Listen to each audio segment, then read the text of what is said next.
What's the easiest way to make sure that I don't overeat or undereat, both of which would cause me to gain body fat? What's the best way to make sure I don't let either of those happen? Let's take a look.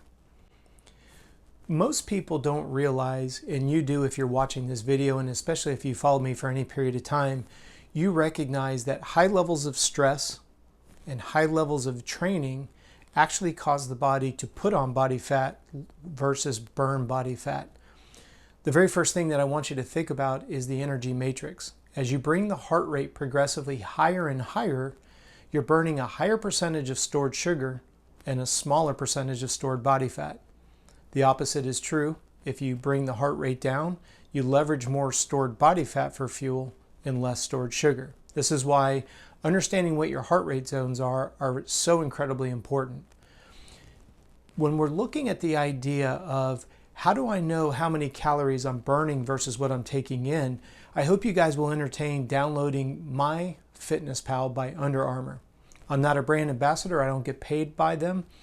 I recommend all my clients use and download the free version because what it allows you to do is you can manually put in what you eat sunrise to sunset. We tend to be creatures of habit, so you don't have to do it for an extended period of time. You're just getting a snapshot. What does my typical breakfast calories consist of? What does my typical snack look like? What is my typical lunch? If you figure out what your dinner is, I always recommend to my clients, eat for lunch tomorrow a portion of what you had for dinner tonight. If you're taking the time to make your dinner, just make a little bit of extra, put it in Tupperware, and take it with you to work or school tomorrow. And then if you've reverse engineered what the calorie content is, you have a better idea of what is the total calorie consumption on a daily basis.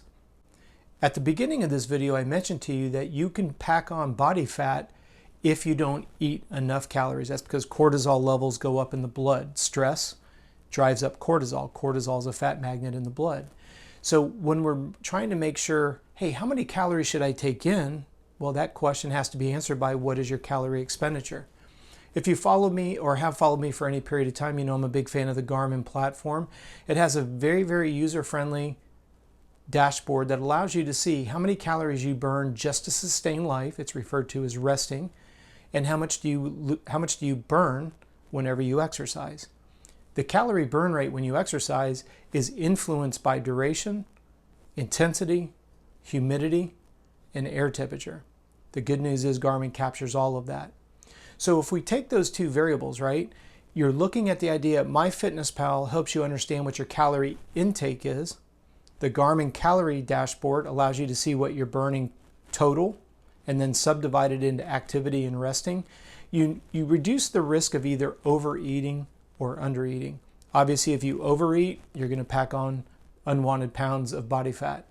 If you undereat, it's going to negatively impact your athletic endeavors, and it's going to negatively impact your sleep, and you're going to actually start putting on body fat because of the excessive stress.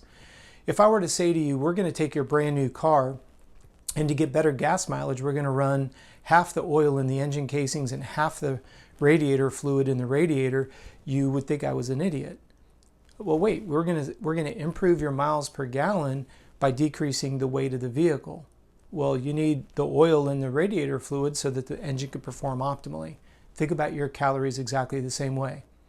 It isn't as difficult as people make it out to be. You just keep a couple days in your MyFitnessPal, it automatically pushes to the Garmin dashboard. When you go to the Garmin calories in, calories out report, it's very, very simple. You can see what you've burnt at the end of the day versus what you've taken in. And if you're in that sweet spot, you're not going to be surprised by your athletic performance, improved sleep, and decrease in body fat, increase in lean muscle mass. It's literally that calculated. Obviously, we want to factor things in like your blood hormones, blood evaluation by looking at hormones. I have a company called Complete Med Solutions. I would encourage you to take a look at that because your blood is the foundation of health. So if you're eating and burning pretty much the same and you're making sure that your intensity levels are in check and you find that you're still struggling to lose body fat, we need to take a look at hormones. And we put that company together just to increase the ease for you to get the information to make some executive decisions.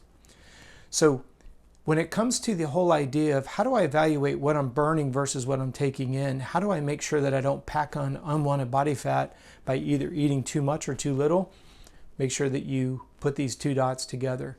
Garmin Dashboard, calorie count versus your MyFitnessPal calorie intake. It's a great resource. I have all my clients use it, and I think you'll like it as well.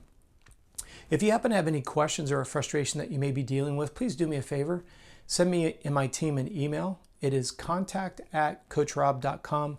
We'd be happy to answer your question. We'd like to put it in a video format because we're putting a new video up each and every day.